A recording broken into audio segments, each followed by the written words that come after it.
¿Qué tal? Bienvenidos a La Cita con las luces de la ciudad, que llega a su última emisión de la temporada aquí en 7 Televisión. Hay presupuestos, hay pacto para la Diputación y el verano ha tomado ya velocidad de crucero, aunque el empeño en adormecer la realidad con el rumor del rebalaje se vea sobresaltada por historias como la de Benjamín o por el debate de la contaminación que también llega a Málaga. Todo esto estará hoy en el programa, con la visita de Carlos Fernández Pezzi a compartir un Málaga en nuestra barra libre, Ar de Troya, el arponazo del capitán Ahab antes de bajarse de su particular Pequod en la canícula y un debate sobre el enclave musulmán excavado con las obras del metro, asunto con el que comenzamos ya, como cada semana, en nuestro diccionario moral de la ciudad.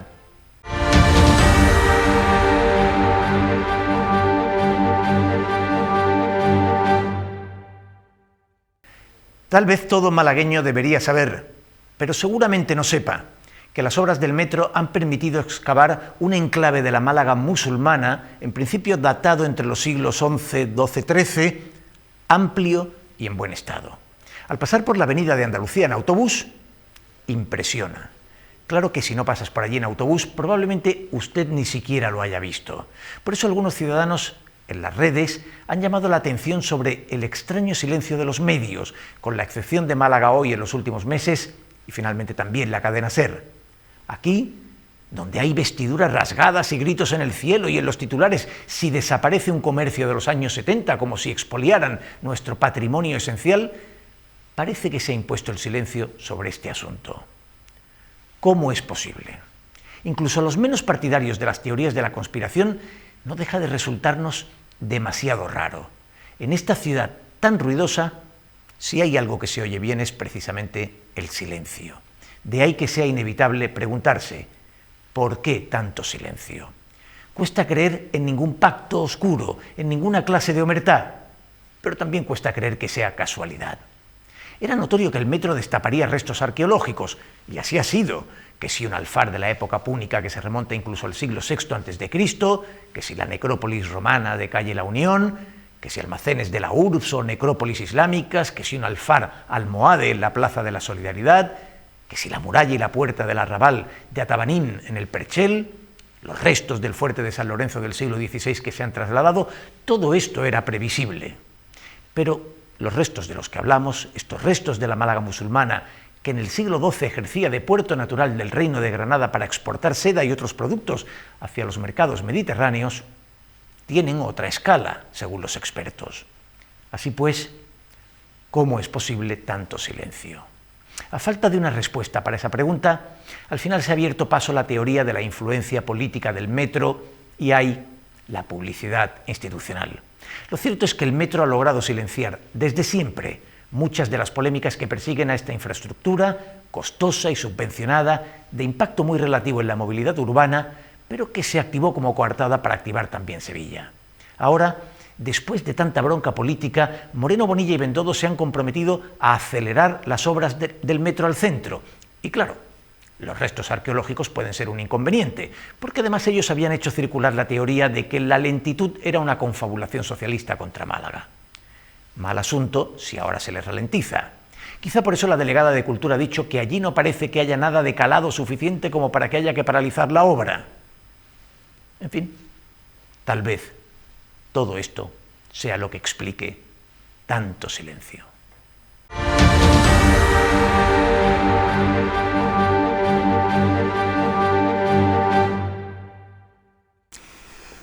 Vamos con la tertulia, la última tertulia de la temporada, lógicamente. Nos acompañan algunos de los habituales. Antonio Méndez. Buenas noches, Antonio. Buenas noches. Gracias por sumarte a la última tertulia, de la primera a la última, por estar ahí. Bueno, vamos a ver qué pasa en esta última, ¿no? Bueno, si llega por fin tu despido, habrá sido después de la última, eso seguro. Eso sí es cierto, hombre, ha habido despidos intermitentes, ¿no? Pero bueno, en fin. Podría ocurrir que entrara alguien y te sacara. Pero parece improbable. Bien. Lo mismo te digo, José Manuel Atencia. Buenas noches. Bienvenido, gracias, buenas noches. Laura Teruel. Muchas gracias por poder participar en esta interesantísima tertulia. pues... Eso lo tienen que decir los telespectadores, no nosotros. Yo no para tengo mí lo es. un feedback Para mí lo de es. miles de cartas. A pesar de ciertos momentos es muy interesante. Laura ha disfrutado de la experiencia y lo agradece.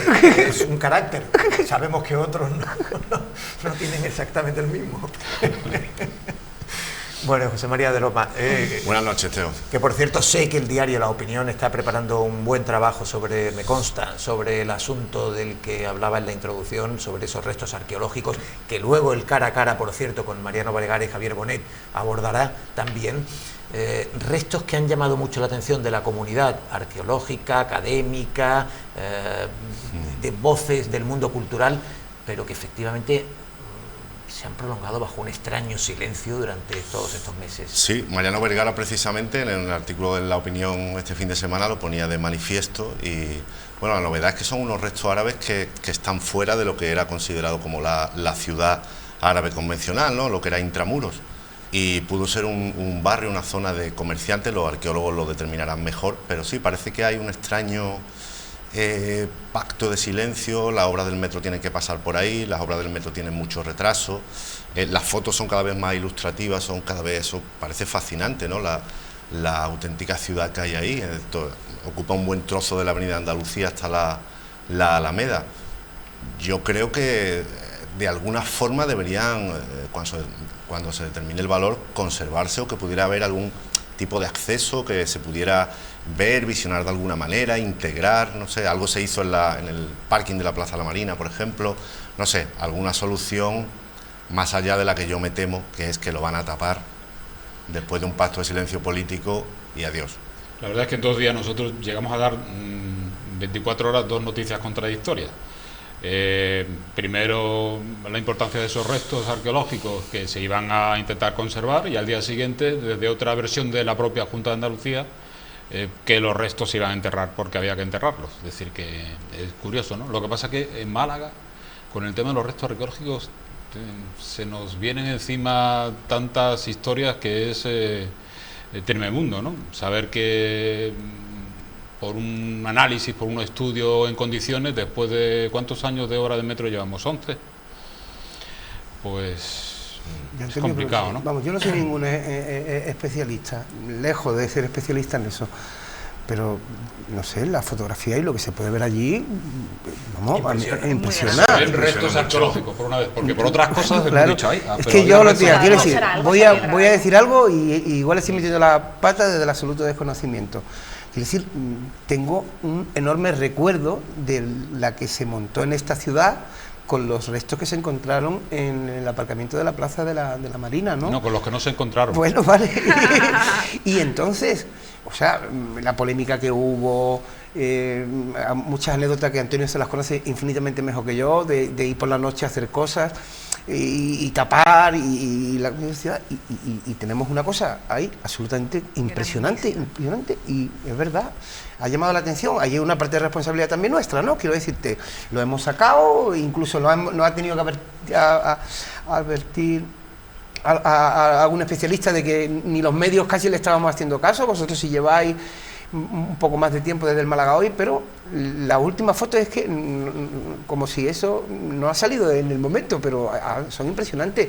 Oye, a mí me cuesta trabajo pensar que eso se puede hacer tan fácil como colocar por encima una vía del metro y taparlo. Y olvidarlo. Uf, madre mía. Sí, tienen un evidente valor y una gran peculiaridad. Primero porque efectivamente está fuera de la Medina, de lo que era el espacio de la Medina, y por tanto se considera, algún especialista ya considera que puede ser unos desarrollos que se producían en el entorno agrícola, los alrededores de las ciudades. Otros hablan de esa poderosa industria de la alfarería que hubo en ese periodo en Málaga, que entonces ya era el puerto más importante, el puerto del Reino de Granada, y que, digamos, era un enclave fundamental para el comercio de productos de seda con el Mediterráneo. En fin, es evidentemente un asunto interesante. Yo creo que luego con Javier Bonet y Mariano Vergara, como digo, lo abordaremos, y en cualquier caso estoy persuadido de que, a pesar del silencio con el que se ha querido cubrir este asunto, por lo menos así parece, próximamente será imposible mantener ese silencio y seguro que dará lugar a buenos debates la próxima temporada. Pero bueno, estamos en esta. Es el mes de julio, no estamos de vacaciones, la política no está de vacaciones, el gobierno de la nación todavía está pendiente, pero al menos hay presupuestos en Málaga y hay pacto para la Diputación. Es decir, Málaga se va por fin con los deberes hechos. Laura. Que estaba esperando que Antonio rompiera el hielo, claro, que es nuestro referente intelectual, Antonio, te estaba escuchando que sentaras cátedra. Bueno, sí, nos vamos de vacaciones con una institución que ha hecho los deberes, pero bueno, la verdad es que a mí personalmente que el ayuntamiento haya cerrado los presupuestos me genera bastante poca inquietud e interés, porque luego son presupuestos que no se ejecutan ni al 50% y estamos aprobando en julio unos presupuestos para lo que queda de año, teniendo agosto como mes inhábil. Bueno, para mí, entonces, más que centrarme en las partidas, yo creo que lo interesante es ver cómo han reaccionado los diferentes partidos que componen el consistorio, ¿no? Y me ha divertido mucho la metáfora que ha hecho Eduardo Zorrilla, ¿no? Que Juan Casá ha visto como esa ardilla que iba a cruzar Málaga de árbol en árbol, ahora en realidad está cruzándola por el asfalto y la ha atropellado un patinete, ¿no? Porque creo, bueno, que Ciudadanos ha bajado la guardia o se ha plegado a los intereses del Partido Popular y bueno, el pacto funciona tan fenomenalmente bien que parecen un único partido. Es que es un gobierno de coalición, es que nos empeñamos en que es fantástico, cómo han conseguido si hay tripartito porque son tres, si es, claro, los mismos presupuestos que tenían hecho hace 15 días o hace 20 días que Juan Casas le dijo que lo han presentado, lo mismo. Exacto, 7 meses. Sí, bueno, pero los que tenían, al llegar los nuevos, toma, fuera, se acabó sin problema. Lo que me es un poco lo que más llama la atención porque tiene una incidencia notable en los ciudadanos, es que ahora mismo, como decía Antonio, para ser exacto, son 6 meses. Hace 6 meses el Partido Ciudadano decidió romper el pacto de gobierno o el pacto de investidura que tenían en el Ayuntamiento de Málaga y no aprobaron unos presupuestos que aprueba ahora exactamente iguales. Pues se han plegado. Vale, pero quiero decir, esto es la política. O sea, vienen unas elecciones, tenemos que romper, aunque nos busquemos un motivo, no podemos aprobar los presupuestos porque es una tontería, porque va a haber elecciones y yo tengo que distanciarme y apruebo el mismo presupuesto 6 meses después. Bueno, esto significa que no hay tiempo para ejecutarlo y que se han perdido 6 meses. Quiero decir, y supongo que habrá gente pendiente de cobrar obras que ha hecho, proyectos que ha hecho, claro, empantanados. Y es todo, no es en Málaga, es a nivel nacional, los presupuestos a nivel andaluz. Quiero decirte, o sea, estos 7 meses solo y exclusivamente tenían el sentido de ir a las elecciones donde pareciéramos que no éramos amigos. Yo es que cada vez me estoy volviendo anarquista más. Muy bien. Pues mira, está muy bien. No quiero gobiernos. ¿Para qué? Vivimos felices sin gobierno. Es decir, es que ya me sobra lo del ayuntamiento, lo de la Junta. Fíjate, la economía nos acaba de subir 3 décimas más nuestro crecimiento para este año, gracias a que estamos en un desgobierno permanente. Tenemos entretenido a los políticos, eso sí, nos cuesta un poco más caro.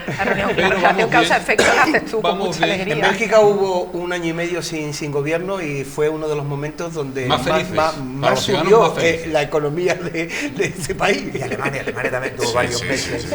Incluso Italia también. Pero bueno, Italia es como Italia, da igual que haya gobierno. Bélgica que fue 1 año y algo, Bueno, ¿y aquí cuánto llevamos? Échale los 10 meses que ha estado el señor Sánchez provisional, más lo que lleva ahora, más el año y pico que estuvo Rajoy también con las elecciones, en fin. Bueno, sí, volviendo un poco al terreno, el Estado, la ciudad tiene un rodaje que es capaz de avanzar, pero dan pasitos cortos, ¿no? Yo creo que es necesario tener un gobierno y en la ciudad un ayuntamiento para tener las luces largas. Bueno, también es verdad que este presupuesto pues ha permitido, por ejemplo, que ahora cobren más que antes, ¿no? Si hubiera aprobado el anterior. A ver, ¿cómo ha habido mejoras? Y un anarquista como usted... un proyecto. Es un tecnócrata, en realidad. Sí, estoy meditando todavía. Verá, digamos, con toda naturalidad que, ¿eh? como suele suceder, no se le acepte ninguna enmienda a la oposición, ¿no? Sí, bueno, para que la oposición está en su puesto adecuado, ¿no? Que es oponerse. Eso ya entra dentro de... Además, cuando el señor de la Torre, durante todo su periodo de gobierno, ha admitido una coma de alguien, pero ni de los suyos. Entonces, ¿cómo lo va a admitir de la oposición? Una enmienda, ¿verdad? Casi 60 enmiendas presentaba el PSOE y me parece que Adelante Andalucía 17 o 18, sí. Es admitir que ninguna idea de la oposición, aunque sean decenas, vale para nada, ¿no? Un poco... Pasa en todas las administraciones, generalmente. Vuelvo a lo de antes. En todas no, en algunas de vez en cuando, aunque sea para dejan una para poder decir que lo han para hecho la como estadística. como la Junta lo ha hecho. Sí, para la estadística. Creo que en el año 2013 fue noticia que Susana Díaz le aceptara una enmienda al Partido Popular. Parcial. Creo. Claro, pero Ahora sí, la el Junta sistema es un aceptado. poco así también, y dice, presenta uno los presupuestos y se enmienda la totalidad. Hombre, alguna cosilla habrá que esté bien, ¿no? Enmienda la totalidad. Yo cuando un partido político, un dirigente dice que presenta una enmienda a la totalidad, mi primera idea es, usted no se ha leído ni los documentos, ¿no? Porque ponerte a analizar uno a uno es mucho trabajo. Enmendamos la totalidad, no nos gusta. Y así no tenemos Bueno, que una noticia complicarnos la vida que se de suelen pensar sacar algo siempre, para- que siempre suele sacarse, la oposición hace una enmienda a la totalidad y entonces el equipo de gobierno calcula qué porcentaje de gasto se emplearía la oposición en partidas diferentes y acaba siendo un 2 o un 3%, porque hay una gran Sí. parte que es inamovible, salarios, servicios básicos, Bueno, hasta entonces tal es punto que de poco los el margen, 800 ¿no? y pico millones de euros, solo 40 y tantos son de inversión real, hay 100 y algo para gasto social, pero el grueso resto es- efectivamente está ya mecanizado, digamos. Ni para una plaza. Y en cualquier caso, la oposición donde ha puesto verdaderamente énfasis es en la inejecución del presupuesto. Claro. Hablan de 150 millones no ejecutados. ¿No? Se parece un hecho. Por cierto, el Partido Hombre, Popular, gastar mal el dinero Partido está mal, Popular está pero- siendo muy duro y aparentemente con fundamento a la hora de hablar de la inejecución de que tenía la Junta de Andalucía, el gobierno socialista en la Junta de Andalucía. Están dando cifras, en algunos casos, estremecedoras, vamos, de falta de ejecución presupuestaria, ¿no? Sí, Y iba a eso es- decir que hay que ser muy Lo siento, estaba convencido muy de que negado no. para malgastar el dinero, pero para no gastarlo hay que ser un poco tuercebotas, ¿no? Y eso efectivamente pasaba sobre todo. ¿Están llamando en para la decir que Junta. se llevan a Méndez o No, estaba para convencido- censurar. Pido disculpas, estaba convencido que lo había El pagado. Partido Anarquista. Perdona, José María. Eso que también, estaba- esta interacción puede ser una fuente, José Manuel, Ya, que, que nos informe de algo. Es una falta Siempre. de respeto a No, los no. que no están. No, si te están informando y ahora se lo pasamos, ahora si le cortas así de forma tan brusca, En la del corazón lo tiene todos todo el mundo, estábamos están todos interesados con en su saber de quién móvil. era No la era llamada. importante periodísticamente. Vale. Bueno, y pacto en la Diputación. La otra noticia de la semana, la noticia, digamos, de cierta entidad política, el pacto en la Diputación. Sí, ahí han estado retrasándose un poquito a ver cuántos asesores y cargos de confianza podían meter. Parece que son 10. Y bueno, pues sí, Casá acaba recalando en la Diputación, puede que sea su final. No sabemos muy bien qué dará de sí estos Su final 4 de temporada. años de temporada. Pero lo estuvieron negando, me ha hecho mucha Sí, gracia sí. cómo lo negaron. Dijeron, nadie ha dicho que porque da y por supuesto que se va a Diputación. Y digo, qué ejercicio de impudicia de Sí, sí. negarlo. Ahora, con esta- aquí hay, en términos no sé qué, esto va a terminar en un segundo sapo que se va a tragar Juan Capsá, Bueno, muy pero ahí se lo posiblemente. traga uno más a gustito, quiero ¿no? decirte En el paseo marítimo, que la decisión, buen que cuando despacho, se habló buen de irse sueldo. a la Diputación también se hablaba de que podía ser vicepresidente, Bueno, y pero para es esto que va a ahí indicar estamos- que es Maldonado el que va a ser Vamos vicepresidente a ver, y yo va a ser no portavoz. tengo elementos informativos, solamente intuiciones, con lo cual, en fin, como aquí se me trae para dar opiniones, a veces pueden estar fundamentadas y otras menos. Da una ¿no? opinión. Venga, dale, venga. En Mijas ha habido mucho lío, ¿Perdona? en Mijas. Ah, sí, sí, sí. Sí, ha sido muy- Mucho, Y la Diputación ha temblado, y la Mancomunidad de Municipios ha temblado. es verdad. Y entonces, bueno, para los telespectadores, el hecho en sí, había un pacto entre Partido Popular y Ciudadanos para gobernar Mijas 2 años cada uno. Ángel Nozal decidió que no, que por ahí no pasaba, creyendo que se Ángel votaba, Nozal, es el candidato del Partido del Popular, Partido Popular. al Ayuntamiento, a la Alcaldía de Mijas. A última hora él se votó a sí mismo porque era mayoritario, pensaban que Ciudadanos cumpliría el pacto, que era votarse a Ciudadanos porque el PP tenía que votar al candidato de Ciudadanos, y al final Ciudadanos a última hora, Juan Carlos Maldonado negoció con el PSOE y apoyó a un alcalde del PSOE. El pacto PP-Ciudadanos estaba en ese momento roto, un pacto para que el PP gobernase la Diputación pasaba por concederle 2 años la alcaldía de Mijas, y también un pacto con la Mancomunidad de Municipios. Todo eso ha temblado. Al final, evidentemente, también sale de ahí mal parado el propio candidato a la alcaldía de Mijas de Ciudadanos, que acaba derivando en la Diputación, a costa de todas las protestas que hay ahora mismo en Ciudadanos, donde hay varios grupos políticos o varias familias enfrentadas unas a otras porque no querían ni que Casá fuera candidato a diputado provincial por ejemplo, el alcalde de Guaro, que ha obtenido 6 concejales, mayoría absoluta y demás. También había protestas por parte de municipios, de ciudadanos de la Costa del Sol occidental, donde no querían que fuera el representante de Mijas, han tenido que imponerlo, es decir, que ha habido muchas movidas, y Casá aquí es un daño colateral, porque ha habido que sacar a Maldonado del Ayuntamiento de Mijas, pasarlo al otro lado. Es decir, que ha habido... Y a Casá mantenerlo allí de segundo, porque también algunos estaban leyendo que, yo no sé si era verdad, porque no lo miré, que si se había quitado hasta de su perfil de algunas redes sociales que pertenecía a Ciudadanos o no, ¿no? Es decir, ya se estaba hasta especulando eso, no lo sé. Y que me perdone, señor Casas, si mantuvo siempre en esa red, ¿no? Parecía que Juan Carlos Maldonado iba a ser el vicepresidente y que estaba atado, pero también estos días llegan noticias de que a lo mejor el alcalde de Mijas lo podía integrar como primer teniente de alcalde, entonces no se sabía si iba a poder compatibilizarlo todo o no, no sé. Yo creo que al final, claro, por lo que dice vicepresidente de la Diputación Maldonado y portavoz Juan Casá, eso al menos era lo que... A mí me gusta cómo empieza Antonio diciendo para los telespectadores, claro. porque yo siempre explico en clase cómo se realizan las elecciones autonómicas, municipales, europeas, y entonces siempre, todos los años, digo, ¿y cómo se elige la Diputación? Y no lo sabe nadie. Los estudiantes no lo saben. No nos preguntes aquí. Entonces yo lo voy a explicar para no preguntároslo. Para los telespectadores. Los diputados son una representación de los votos que obtienen los partidos en los diferentes territorios, comarcas o dentro de una provincia. Lo curioso es que luego el nombre de estos diputados lo eligen los partidos, ¿no? Entonces es muy interesante ver la cuota que le toca a cada uno, a quién manda.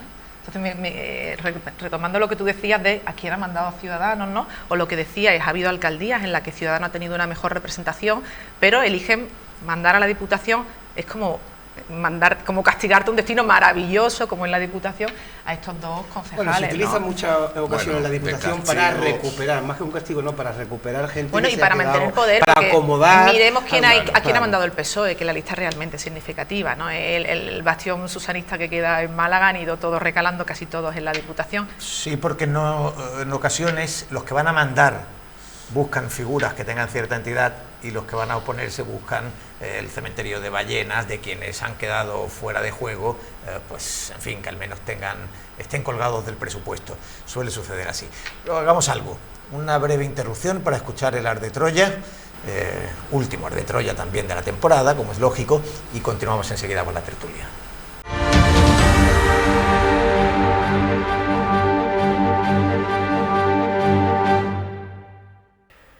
Limasa vuelve a ser noticia justo antes de las vacaciones.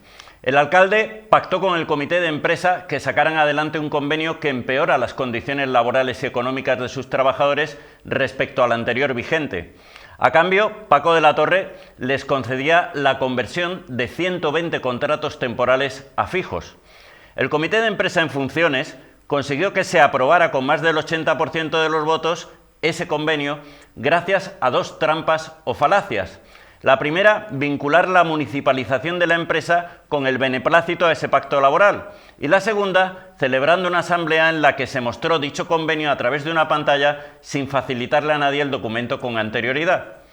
De esa forma, los trabajadores se tragaron, entre otras cosas, la modificación de sus vacaciones, que han sido preavisadas de forma irregular con menos de 60 días de antelación, como exige el Estatuto de los Trabajadores, sin que el comité haya denunciado nada.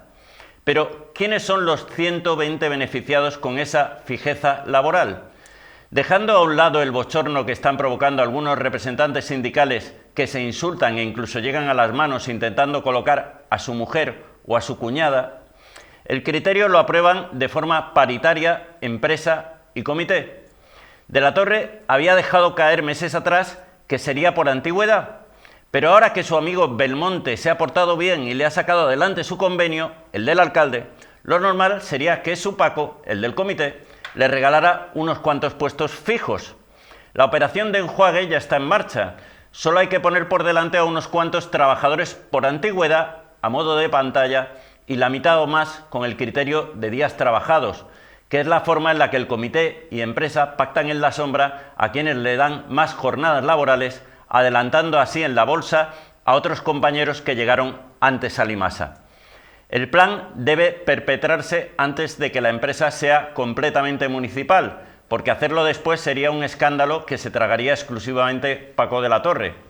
Por cierto, Las demandas de reclamaciones de cantidad siguen vivas a pesar de los esfuerzos de algunas secciones sindicales que parecen más empeñadas en defender órdenes o intereses de alcalde y socios privados que de los trabajadores que supuestamente representan. Tengan ustedes unas buenas vacaciones, que un buen culebrón ya tenemos.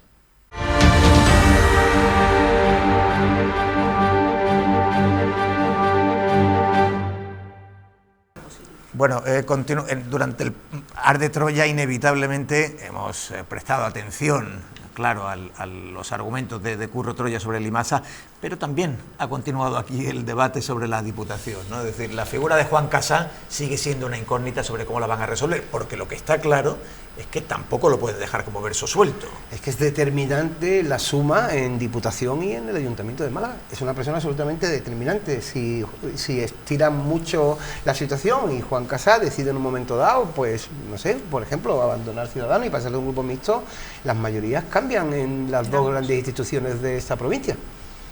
Pero así, vamos. Así de fácil. 4 años. Tiene que sentirse bien tratado en ambos sitios, claro. Pues no parece que de momento lo que se oye suene a que vaya a ser bien tratado. Siempre suena todo a cómo postergarlo o acabar con él, o para que no fuera candidato, no fuera esto, lo otro. El Ciudadanos le ha concedido una gran importancia. Vino Fran Hervías, ¿no?, el secretario de organización, ¿no?, a nivel nacional a esa pugna, a esa reunión, a ese cónclave donde Ciudadanos iba a elegir o a repartir las funciones a los diputados. Ciudadanos tiene un problema evidente, no Sí, tiene líder provincial, ahí no tiene organización. Juan Carlos Maldonado, claro, también, como gran poder institucional. Bueno, Juan Carlos, ¿no?, Maldonado lleva medio tapado estos 4 años que está en la alcaldía, porque no sabía dónde le podían llover.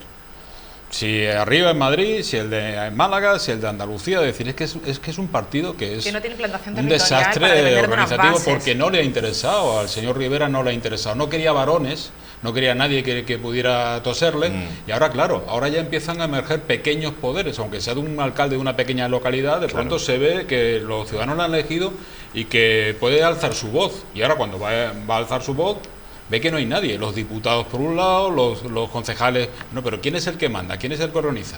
¿Tiene que venir alguien de Madrid? Es decir, Sí. no existe. Claro, no hay una figura de un secretario provincial o un presidente. No lo han querido.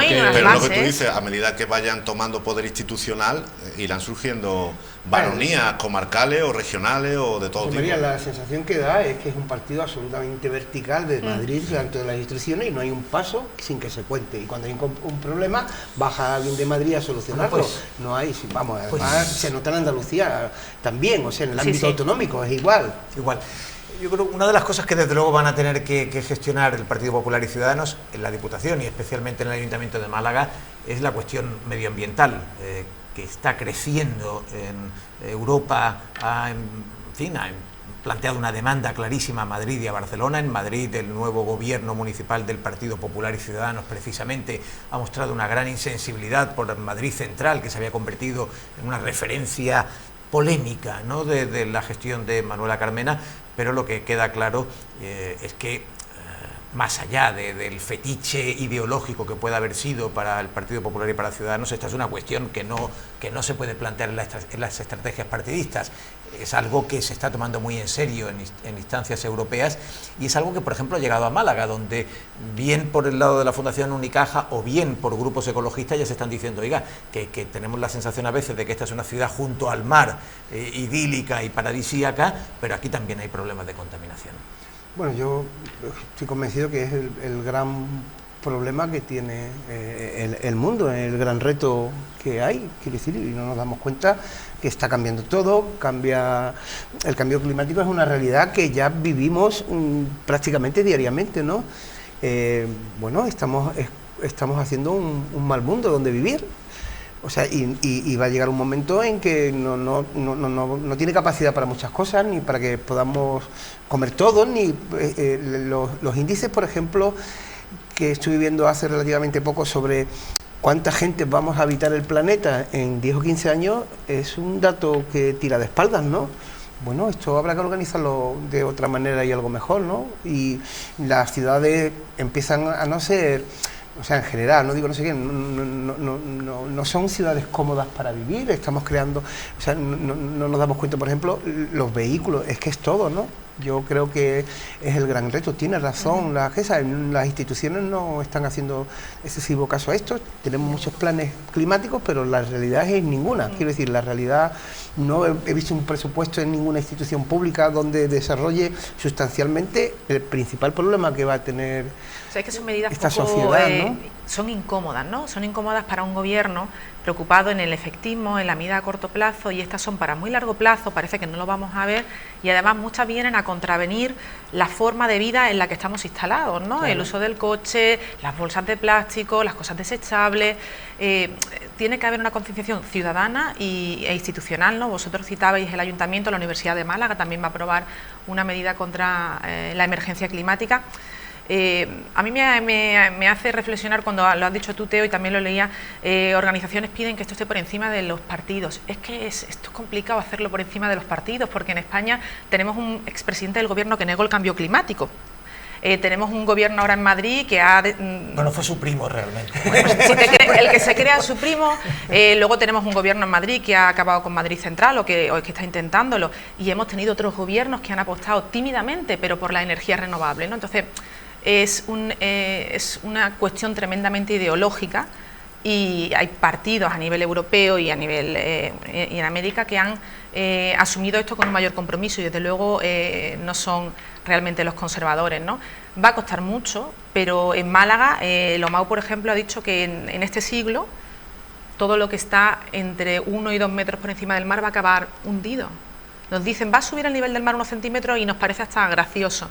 Para Málaga va a tener unas consecuencias devastadoras. Tiene que ser un compromiso de la Administración y de la ciudadanía, porque estamos instalados en coger el coche, pues me apetecen fresas ahora y estamos en julio, pues compro fresas. Pues no, hay que economía de cercanía, transporte público, no caer en esa órbita del consumismo capitalista, que como buen anarquista seguro que compartes, que nos hace consumir constantemente, sino los recursos son limitados, ¿no? Y eso supone un cambio de mentalidad tremendo. Bueno, estamos hablando de un tema que tiene un modelo económico por detrás, y en la Costa del Sol más. Nos quejamos de Madrid Central, aquí se ha tumbado 1 metro al Hospital Civil porque hay 4 vecinos, o 3,5, o 40, que me respeten los vecinos, o que me perdonen los vecinos si eran 45, porque querían aparcar los coches en su zona, en la puerta de su casa, y se molestaban también los comercios que no podía utilizarse la doble fila, y nos hemos cargado el metro, que lo que tiene que hacer es evidentemente liquidar vehículos. Pero luego estamos en una zona como es la Costa del Sol, donde nuestra industria es el turismo. ¿Y qué es lo que hace el turismo? Atraer a mucha gente. Y luego tenemos el turismo residencial. ¿Qué es lo que hace el turismo residencial? Pues evidentemente el sector de la construcción. ¿Qué es lo que hace el sector de la construcción? Erosionar la tierra, mover mucho terreno. ¿Qué es lo que hace tener muchos millones de turistas? Aparte de darnos riqueza, pues los consumos de un agua, que tenemos un problema crónico con el agua de Málaga, es decir, con la sequía, tenemos un déficit hídrico enorme, es decir, que estamos hablando de nuestro modelo de vida. ¿Y quién va a enarbolar una bandera para decir, mire usted, es que no podemos tener un crecimiento turístico más... ¿Por qué no?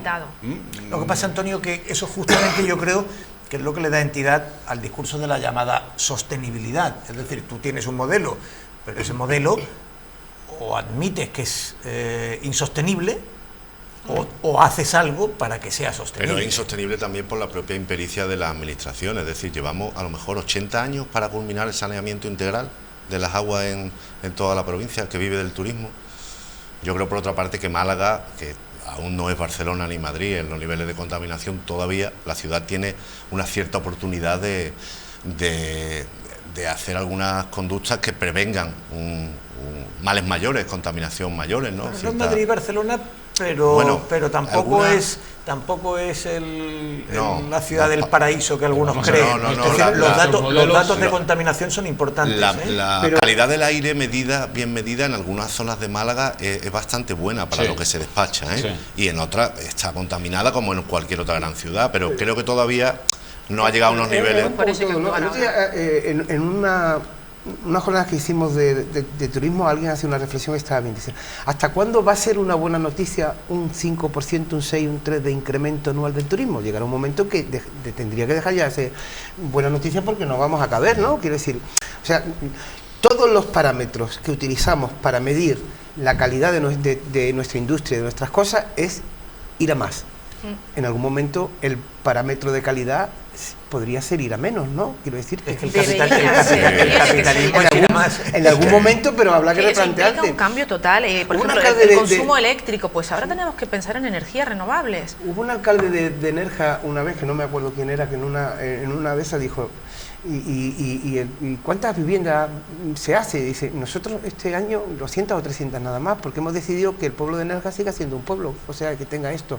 Hubo un momento que los alcaldes eran más alcaldes si su pueblo era más grande, y mientras más grande fuera su pueblo y más vivienda tuviera, pues más sensación de que eras un alcalde de un gran pueblo, ¿no? Que no podemos salir del tema del partidismo en este caso tampoco, porque yo recuerdo un pleno de la Diputación en el que precisamente Francis Salado abogó porque pedía que le permitieran construir más para enriquecer su municipio.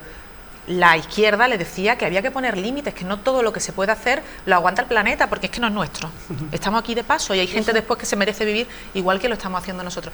Pero implica un compromiso y una renuncia a una calidad de vida que tenemos ahora tan grande, que ofrece unos réditos tan a largo plazo que es difícil empezar a hacerlo. Pero es inaplazable. La calidad de vida tengo yo, en fin, muchas dudas sobre eso, ¿no? Nada más que la facilidad, ¿no? La facilidad, sí, de coger el coche cuando queramos, los vasos de plástico, eso y querer cualquier producto del año. Digamos que solamente tenemos que ver comportamientos que tenemos habituales. ¿Qué es el centro de Málaga hoy? Una gran terraza. ¿Cuándo se frenará? Pues cuando ya el boom. Cuando no puedas llegar a las terrazas porque te lo impiden las terrazas. Cosa que, por cierto, está relativamente cerca de suceder. Y todo funciona así. Bueno, hacemos un pequeño alto aquí en el camino, breve. Regresamos enseguida para el último tramo de la tertulia.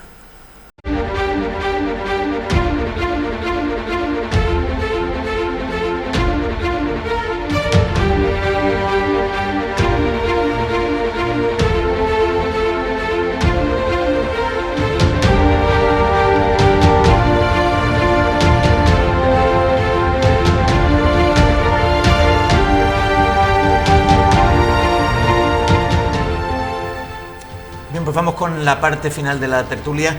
Me gustaría plantearos un asunto que probablemente ha provocado emociones fuertes, y a veces las emociones nos nublan un poco la razón.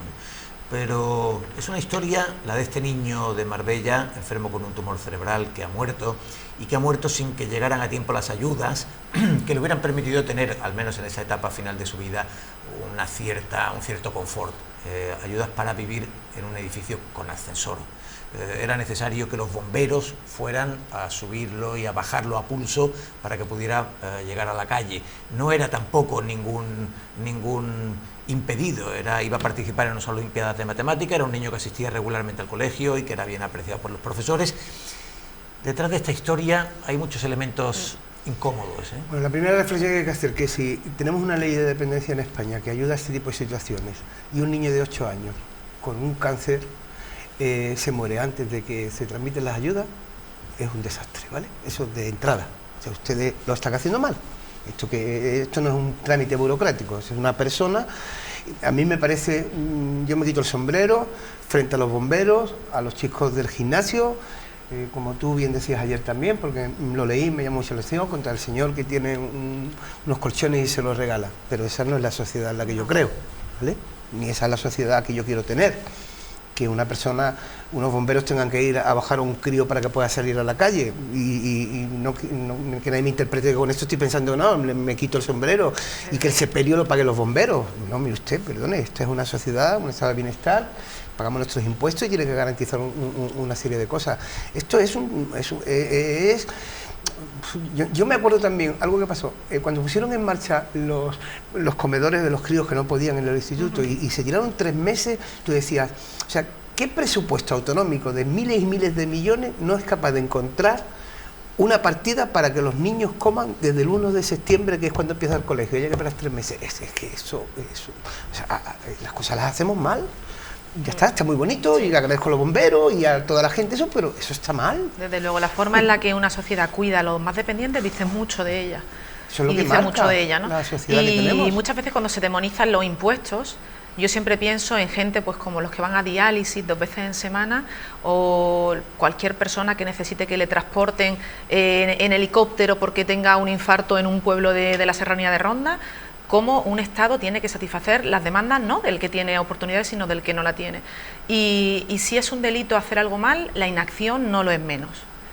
A mí me da vergüenza vivir este tipo de situaciones tan dolorosas, no por supuesto, no por el componente humano, que también, sino por lo que dice de una forma de gestionar en la que estas urgencias no son consideradas como tales, ¿no? Nosotros, España se incorporó muy tarde a las leyes de dependencia que hay en Europa, en las cuales se reconocen unas prestaciones sociales a las personas, generalmente a las mujeres que cuidan a sus familiares. Luego tuvimos un paso atrás del gobierno que la obligó a cotizar, que ya me parecía la desvergüenza absoluta, y por otra parte seguimos teniendo una gestión absolutamente ineficiente, gente que espera años para que un reconocimiento de una minusvalía se convierta en una ayuda, gente que fallece mientras esto se resuelve, y eso no se lo puede permitir una sociedad. Sobre todo hay una falta también de dotación de fondos y de mala gestión de la ley de dependencia, que para mí instaurar esa ley fue un gran síntoma de civilización, claro, un país que protege a la gente más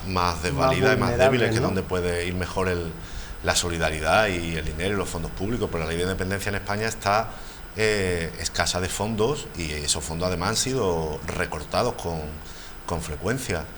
De todas maneras, estas noticias son, de las que te hacen bramar contra el sistema y al mismo tiempo emocionarte con los rasgos de solidaridad y de la condición humana, la condición humana tan doble, tan ambivalente, en este caso mostrado en su lado mejor. Sí, tienes la impresión de que no funciona el sistema, pero todavía funcionan las personas. Sí. Tenemos niños muy pobres, tenemos familias sin recursos, tenemos desahucios y no sabemos qué pasa con esas personas que se echan a la calle. Tenemos ancianos que viven en soledad.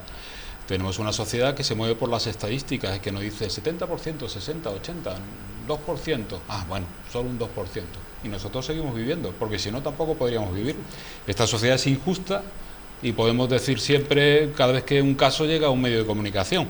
Bueno, nosotros tenemos la posibilidad como periodistas de dar la lata con esas cosas, Antonio, para que, siendo injusta, le saquemos los colores. No demasiado, si estuviéramos todos los días en este programa hablando de esto, mira, seguramente la gente diría, vamos a cambiar de cadena. Los incluso expresaron su malestar un poco de récord, porque tampoco querían ellos aparecer hace como 13, 14 que habían pagado años, el una entierro comitiva municipal del Ayuntamiento de Málaga, lo recuerdo perfectamente y me acuerdo hasta de la fotografía, recorrió un par de edificios de Palma Palmilla, se subieron las 10 o 12 plantas que había, incluido el alcalde, el concejal responsable del área, 8 o 10 personas, para visitar unos ancianos, unas personas mayores que estaban en sus casas y que no podían salir de sus casas porque no había ascensores, ¿no?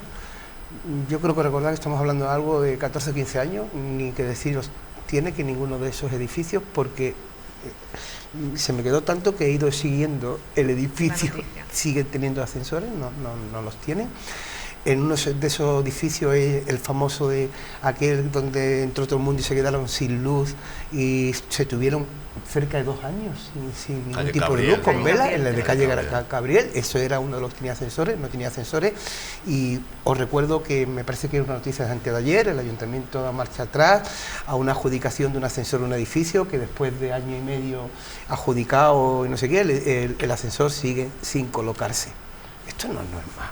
Quiero decir, y esto es una mala gestión de los recursos y unos recursos que afectan a las personas más vulnerables. Y yo qué sé, esto permite hacer muchísima demagogia, que no me apetece, pero vamos, claro, me entran unas ganas. Imagínate poblados como los Asperones, creados en el año 89 para unos meses y llevan 40 años, de vez en cuando salen, que no tenemos luz. Sí. Y cualquiera de nosotros que llevamos cierto tiempo trabajando, hemos asistido a una media de 12 convenios para erradicar los asperones, ¿no? Fácil, ¿no? Casi tantos como para el saneamiento integral que decía José María. Pero en fin, termina una temporada, la primera temporada de las luces de la ciudad, de este programa, y a lo largo de la temporada hemos hablado del saneamiento integral, hemos hablado desgraciadamente de la pobreza infantil, estamos hablando de los ascensores que nunca llegan o de las ayudas de la dependencia. Os espero la próxima temporada y me parece que seguiremos hablando de algunas de estas cosas. Sí. ¿Nos renuevas en directo? Sí, pero Pues no hemos negociado el precio, ¿eh? Perdona, las ofertas están... Y esto es un compromiso en firme. Bueno, pues os espero, José María, José Manuel y Laura, la próxima temporada, y con Antonio confiemos en que la negociación llegue a buen término y también lo veamos por aquí. Muchas gracias de verdad a todos. El programa continúa. Nos vamos enseguida a nuestra barra libre.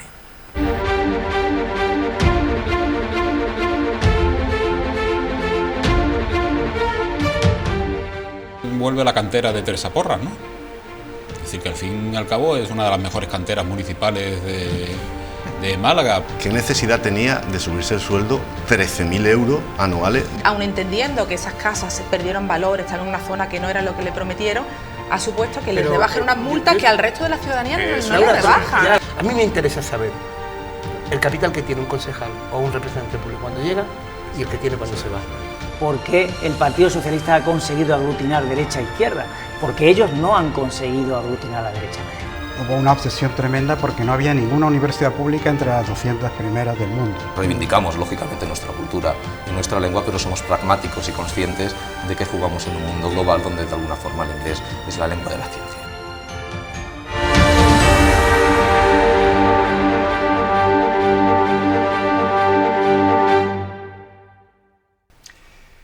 Bueno, recibimos en nuestra barra libre, para compartir el último Málaga de la temporada, al arquitecto Carlos Hernández Pecci. Bueno, arquitecto y muchas más cosas. Seguramente alguno de ustedes habrá visto en los últimos días la noticia, porque no deja de ser una noticia, que Carlos Hernández Pecci, una de esas figuras permanentes, constantes y poliédricas en la Málaga de las últimas décadas, se jubila.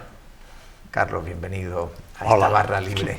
Muchas gracias por traerme. Te jubilas de la Diputación, no de todo, o te jubilas de todo, definitivamente. Sí, parece ser la noticia más increíble de todas y a la gente le causa una extrañeza profunda. Me jubilo de mi puesto de funcionario en la Diputación Provincial, que he alternado con una vida profesional bastante variada. Pero ya llega el momento que no se puede seguir y además está bien. Bueno, pero seguías, digamos, alcanzada tu provecta edad, seguías haciendo proyectos en la Diputación, ¿no? Sí, que es tu trabajo de arquitecto. Los proyectos han ido disminuyendo, cada vez más pequeñitos, pero entre otras cosas he estudiado el famoso proyecto de la Escuela de Hostelería de los vascos en Málaga y algunas otras cosas más grandes que finalmente se han reducido al proyecto de una pérgola en La Viñuela y de una pequeña plaza en Bobadilla Estación. Bueno, no hay nada más digno que una plaza. Sí, pueblo, pero para mí es un orgullo haber aguantado y jubilarme proyectando, que ha sido muy difícil. Sí, bueno, y has logrado permanecer como arquitecto, como una referencia, digamos, de la profesión en Málaga, a pesar de que, bueno, pues de que has tenido incluso actividad política, ¿no? Que fue una actividad un tanto efímera y peculiar, ¿no? Porque eras el fichaje estrella del Partido Socialista en el año 2011 con María Gámez y aquello no funcionó. Y me defenestraron rápidamente, pero... ¿Qué lograste para que te defenestren de un grupo municipal, que no es fácil? ¿Qué hay que hacer? Bueno, te retiran la confianza, te retiran toda responsabilidad, es como si te retiraran del mundo y ya solamente te saludan formalmente. Debían pensar que yo iba a aguantar eso mucho tiempo, pero claro, yo aguanté a ver si se les pasaba, pero no se les pasó. Y entonces me fui del grupo, del Partido Socialista y de la responsabilidad que me han encargado, pero no me fui del ayuntamiento porque no se merecían echarme por esa puerta. Bueno, y ahora, pasada aquella etapa política, en este tramo final en el que has mantenido tu actividad intelectual y pública, que siempre te ha caracterizado, lo estás haciendo sobre todo desde el Huffington Post con artículos, ¿no? Sí. En este verano tan ardiente políticamente, ¿qué percepción tienes de además de esa sensación de retirada que tiene que ser la jubilación, ¿no? Tengo que reconocer que la jubilación es una retirada, eso está claro, y que te afecta aunque estés más que preparado para aceptarlo.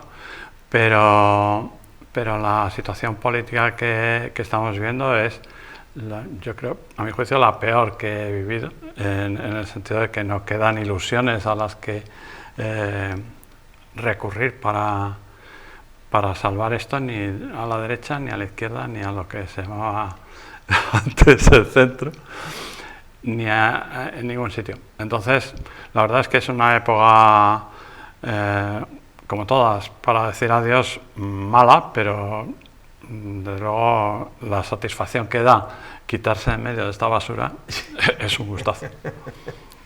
Te noto en un tono un tanto bajo, ¿eh? Estoy bajo, sí. Pensé que la jubilación te iba a sentar mejor. No, yo creo que eso sienta bien al cabo de unos días. Todavía, de hecho, no estoy jubilado. Estoy tomándome las vacaciones que me correspondían este año, pero no he... Pero realmente ya estás fuera de tu puesto de trabajo. Sí, estoy fuera de mi puesto y en eso espero que los efectos positivos se noten pronto. Pero bien, empezando a rehacer algunas cosas y luego continuando otras. ¿Por qué? Carlos, dentro de ese clima de derrumbamiento o de desencanto, digamos, ¿no? Sí. Que hablabas en la política, hay otro que seguramente también percibirás, que es el de la profesión de la arquitectura, ¿no? Una profesión que en España ha sido normalmente de un prestigio extraordinario, además de una posición normalmente muy solvente, y que en los últimos tiempos atraviesa una seria crisis, ¿no? Hasta el punto de que los propios arquitectos cierran estudios y casi le dicen a sus hijos que no estudien. Sí, no, casi no. Yo creo que se lo dicen o al menos se alegran. Nos alegramos de que no estudien arquitectura. Yo creo que ha sido una experiencia muy dura. ¿Qué ha pasado? La crisis explica que en un momento determinado se detenga la actividad, pero... La crisis no ha sido la culpable, ha sido el boom, el gran desarrollismo que ha habido este país en los años, a partir del 77 hasta la crisis ya profunda del sistema. Yo creo que ha sido la causa de que estemos en una situación mucho peor de la que cabía imaginar en un desarrollo normal de los ciclos de la construcción, que siempre han sido septenales. Es decir, ha habido, como en la profecía bíblica, 7 años de subidas y 7 años de retracción, pero como esto no lo había vivido nadie, y más la reestructuración del sector, el cambio de operadores, ya no son agentes inmobiliarios locales o promotores como se llamaban antes, ahora son grandes bolsas de corporaciones anónimas, y esos inversores son fondos de inversión que trabajan con el dinero de la gente sin tener en cuenta el sitio ni el propósito, ¿no?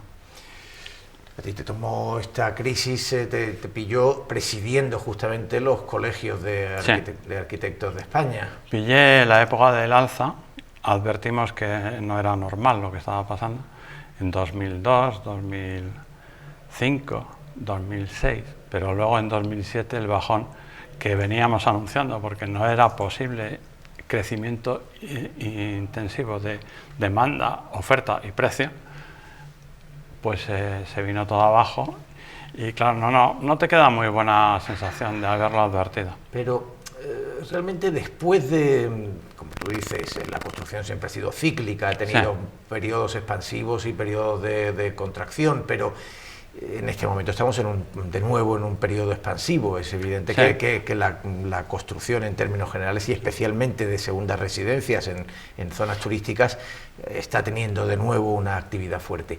¿Por qué la profesión, sin embargo, parece no transmitirse o no trasladarse esto? Bueno, mi profesión y mis arquitectos suelen ser bastante poco positivos para enfrentarse con los problemas en el sentido de ánimo, ¿no? Yo creo que en lugar de criticar lo que estaba siendo una subida ficticia, mucha gente se atrevió a pensar que iba a ser para siempre y después no se han atrevido a criticar lo que ha pasado, en lo cual nosotros también hemos tenido mucho que ver, porque nosotros hemos estado ajenos a la crisis social, a los desahucios, a los problemas del sector, al problema de las materias primas, al problema ecológico y ambiental, no ajenos, pero sí un poco distantes, ¿no? Pero la pregunta que yo te hago, Carlos, es ¿por qué si se está saliendo de la crisis en la construcción, no parece que los arquitectos o ellos dicen que no están saliendo de la crisis? No, es que la construcción no está saliendo de la crisis, están saliendo sectores, grupos inversores y pequeños núcleos de empresas muy bien posicionadas en el mercado. La mayoría, el conjunto del sector no ha salido de la crisis ni va a salir, porque el sector se está reestructurando, se está minimizando, y entonces eso va a tardar una temporada larga y va a suponer que actúen en el sector de la construcción en España grandes grupos internacionales, grandes grupos nacionales y muy poca gente por libre o con un reparto como el que había antes de 2007. Carlos, tú paralelamente a la arquitectura y a la crítica de la arquitectura, a la reflexión en torno a la arquitectura, has publicado una buena cantidad de libros y has tomado, digamos, partido en debates con más o menos intensidad, pero desde luego en los últimos tiempos en uno, de un modo muy particular, sobre todo con tu libro Turismo, truco o trato. Ese es otro capítulo que también está enfangando un poco la imagen del sector.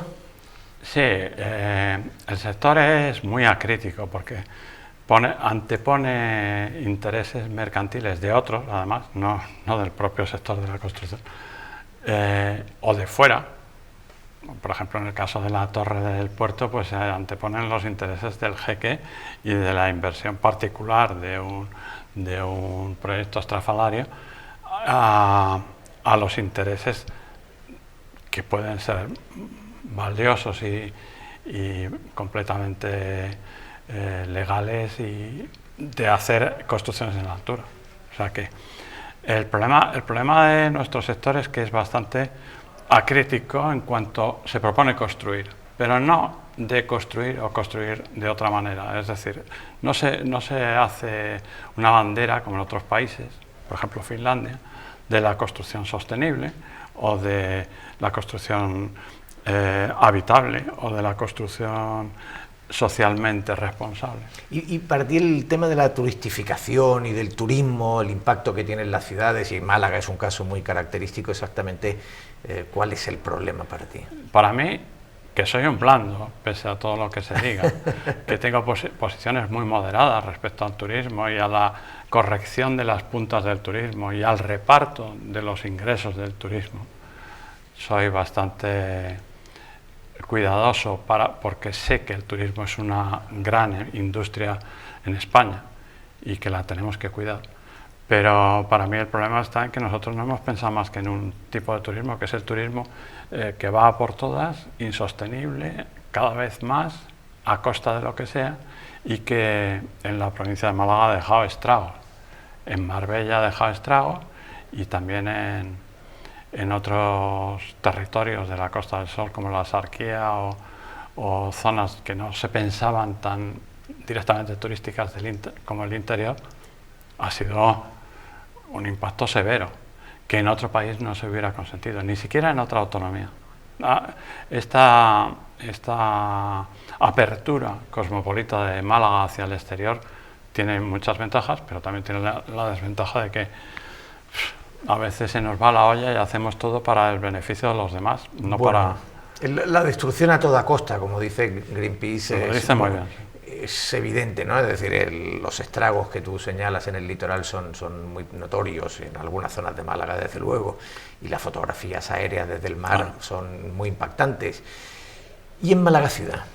En Málaga ciudad tenemos un alcalde bendecido por los dioses, que es don Francisco de la Torre, que ha confundido los objetivos de ciudad con los suyos propios y que no tiene ni idea de lo que es la sociedad del futuro, y lo que está planteando es una sociedad falsa del pasado, trasplantada a lo moderno, ¿no? o vestida o maquillada de innovación. Lo que está haciendo Paco de la Torre es lo que se hacía en la época de Franco, es decir, construir en todos los sitios posibles, a cualquier precio, sin ningún tipo de control. Y además, ahora el turismo de Málaga está basado en que todo lo pone la ciudad, todo lo ponen sus presupuestos y sus ciudadanos, y los demás vienen a hacer el negocio y se llevan la plusvalía. Es una cosa tan tonta que no merece la pena ni explicarla. Antes había un reparto más equitativo porque el mercado estaba más fraccionado y porque, por ejemplo, los hoteleros eran hoteleros muchas veces locales, con tradición familiar, con historias de apego a la provincia, y ahora pues son grupos que se compran unos a otros las ofertas. Y Paco de la Torre es una persona poco sensible, o sea, es un político con una intuición muy fuerte, pero solo la emplea a favor del desarrollismo. Y yo eso no se lo perdono, porque tenía que haber aprendido de lo que le hemos dicho y de lo que ha pasado para hacer un desarrollo mucho más justo en Málaga. Pues Carlos, nos alegra ver que no te jubilas del espíritu crítico.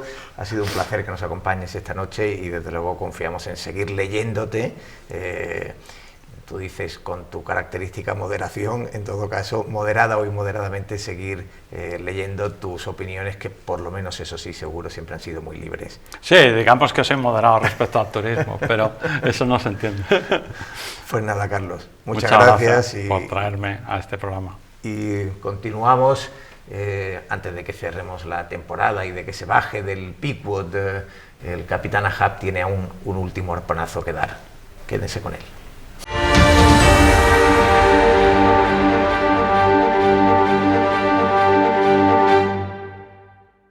Acaba el curso. Hoy es la última entrega de la temporada y resulta imposible resistirse a echar la vista atrás y ver cómo ha sido este año. Y el espectáculo no es edificante. La tensión general ha pasado de preocupante a muy preocupante y el ambiente está aún más crispado si cabe. Este curso nos han seguido enardeciendo y exaltando desde todos los frentes y de nuevo les ha funcionado, como era de esperar. La presión ha vuelto a subir varios puntos en la olla, aunque de momento parece que sigue aguantando. De momento, claro, porque el problema de saltar los ánimos es que es un proceso que no se puede parar. Hay un botón de encendido, pero no hay de apagado. Una vez que se abren las compuertas, ya no hay quien lo pare. De hecho, desde hace ya muchos meses, si no varios años, tenemos constantemente la esperanza de que en el futuro se rebaje la tensión. Cuando pasen las elecciones, cuando pasen las sentencias, cuando terminen las negociaciones, cuando termine la liga, pero nunca se rebaja, sino todo lo contrario. No se arreglan los problemas de Cataluña, no hay entendimiento en los partidos, no tenemos un gobierno estable en España, ni en la mayor parte de las comunidades autónomas, ni en muchos ayuntamientos, ni hay síntomas de mejora por ninguna parte. Nos gusta pensar que el curso que viene será mejor, pero me temo a que todo apunta a que el curso que viene será como este o peor. Haya o no haya elecciones, la tensión entre los partidos seguirá creciendo. El tono en los medios será cada vez más enconado y el ambiente será cada vez peor y peor en las cenas, en los desayunos, en el trabajo, en los grupos de WhatsApp y en todas partes. Todo el mundo acusará a todo el mundo de ser sectario, intolerante, irresponsable, ignorante, mezquino, de no querer escuchar, de no querer entender nada y de ser los culpables de todo, del paro, de la pobreza, del terrorismo, del secesionismo, de los atascos, de la lluvia, de la falta de lluvia y de la expulsión de la Pantoja. ¿Y toda esta espiral para qué? ¿Por qué toda esta exaltación, enconamiento y enfrentamiento constante y generalizado? Pues muy sencillo, porque da votos.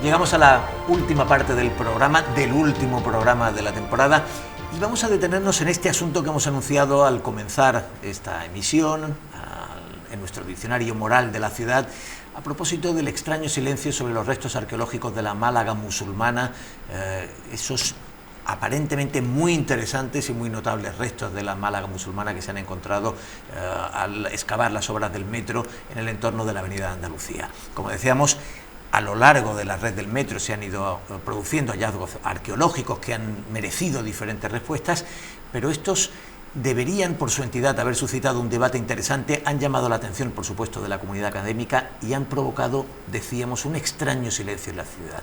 Contra ese silencio, en cualquier caso, planteamos nuestro diálogo de esta noche, lo hacemos con el arquitecto Javier Bonet. Javier, buenas noches, bienvenido, y con el abogado y vicepresidente de la Fundación Unicaja, Mariano Vergara, que por cierto publicaba un muy interesante artículo el pasado domingo en el diario La Opinión sobre este asunto, ¿no? Y sobre el extraño silencio que ha habido, a juzgar al menos por la entidad de lo que se puede ver. Sí, buenas noches, Teo.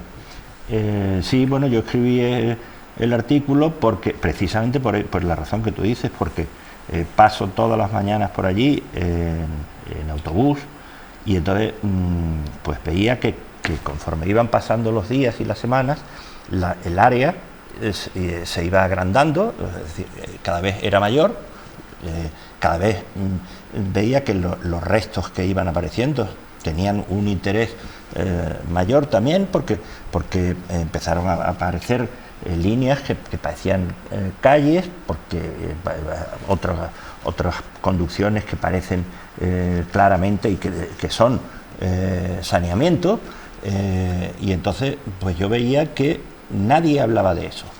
Lo comenté con amigos y nadie sabía siquiera de su existencia, por lo menos eso me dijeron. Y pues eso hice el comentario ese un poco sangrante de que dentro de la ciudad hay que moverse en autobús, porque desde un Audi, es que yo he pasado muchos años por allí en Audi, entonces no los hubiera visto. Quiero decir con ello que me sentí un poco obligado a sacar aquello a relucir en la columna, en el artículo que publico los domingos en La Opinión, y me mandaron una señora arqueóloga muy amiga, pues me mandó unas fotografías aéreas que realmente me confirmaron en la sospecha que yo tenía. O sea, aquello tiene una entidad importante.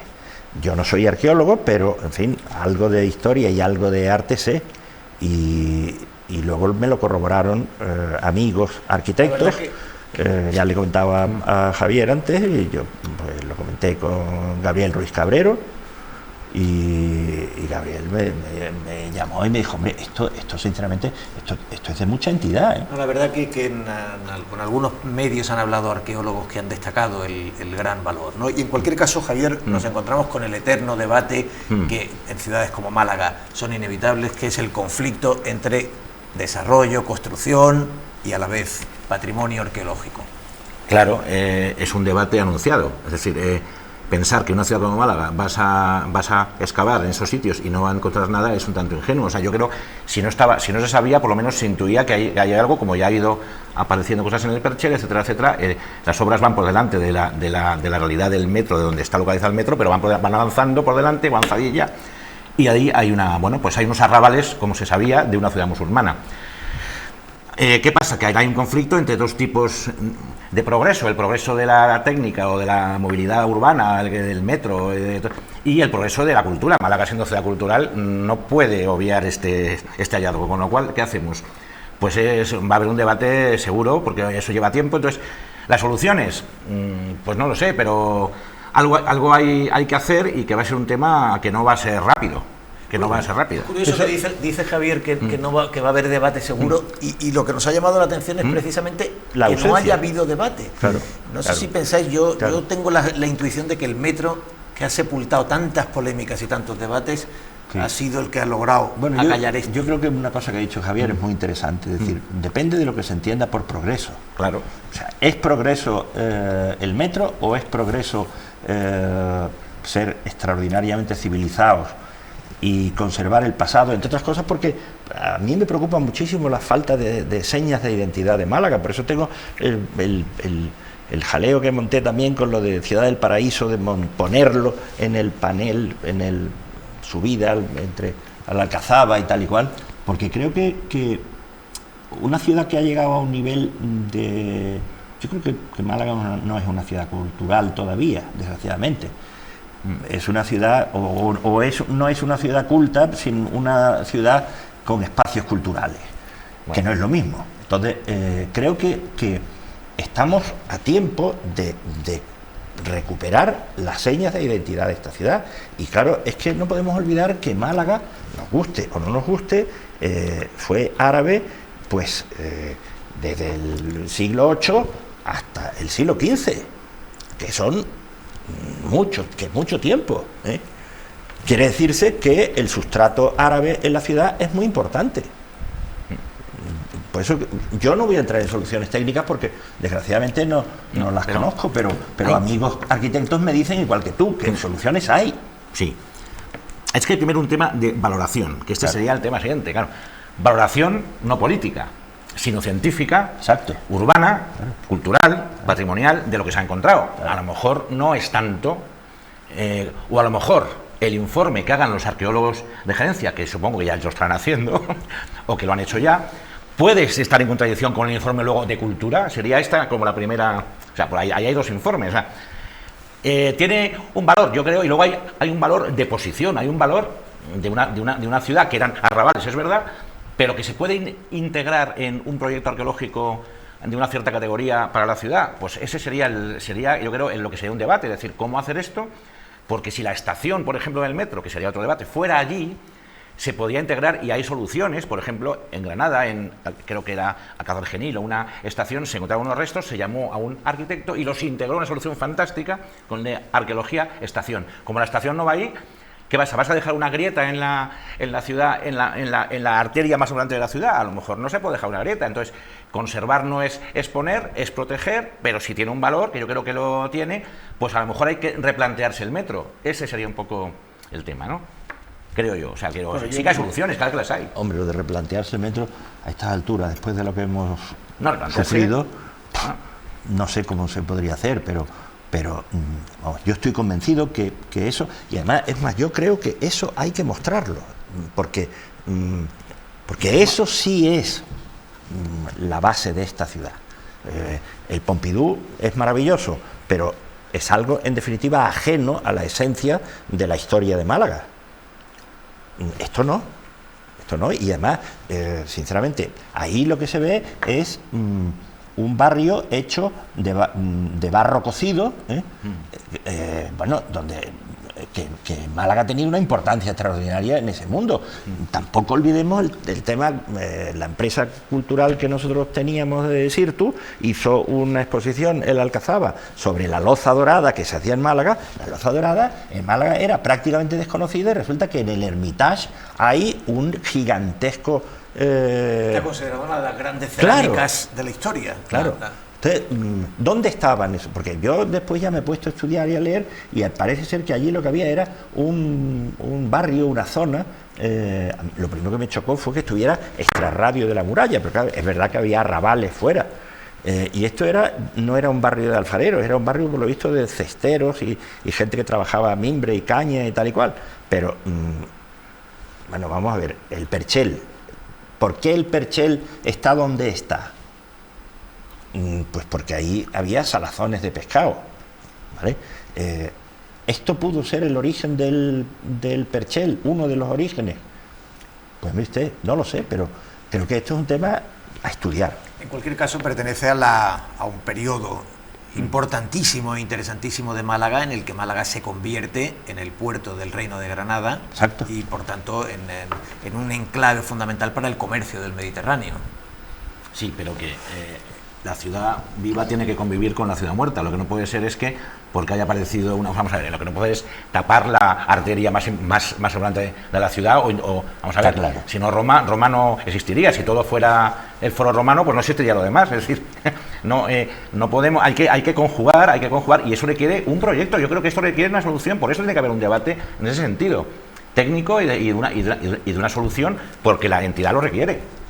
No por otra cosa. Claro. Lo que decía Javier es interesante, es decir, ya se ha visto en otras ciudades, él citaba el caso de Granada, pero incluso en la propia Málaga se ha llegado a plantear también la misma solución, utilizar una estación como espacio a la vez expositivo desde el cual ver ese entorno arqueológico. Sí, porque yo es que además desconozco dónde estaría o estará la estación anterior a la de destino, que parece que va delante de Puerta del Mar o por ahí, pero yo creo que hay distancia suficiente como para que ahí se hiciera una estación y los restos se integraran. Aparte que nos evitaríamos que pasara el río y entrara en la Alameda, que yo creo que es otra gran error, a mi entender, del metro. Es un error. Pero eso es intocable ya, ¿no? Ya, pero bueno, a lo mejor ahora a la raíz de esto se replantea algo, digo yo, es que algo se tiene que hacer. Porque eso sí, algo hay que hacer, algo hay que hacer. Eso está claro. Lo que no sé es qué. Bueno, tal vez después del verano empecemos a tener respuestas. Yo os agradezco mucho que os hayáis acercado en este mes de julio, en este último programa, al menos a plantear cuestiones que deberíamos de estar planteándonos y abrir un debate que debería de estar abierto, porque, en fin, sepultarlo bajo los escombros de las obras del metro parece ahora mismo un disparate, y a juzgar por alguna declaración política seguramente es lo que tienta, me parece, a algún dirigente que otro, para que esto quede silenciado del mejor modo posible. Bueno, las luces de la ciudad, si algo se plantea, es el propósito siempre de las luces, es evitar que los debates queden ensombrecidos y apelar a la inteligencia y a la razón. Lo hemos hecho esta noche con Javier Bonet y con Mariano Vergara, de verdad, gracias a los dos. Estoy seguro que este asunto volverá la próxima temporada. Nosotros también. Así que feliz verano a todos, gracias por su compañía y nos veremos allá por septiembre.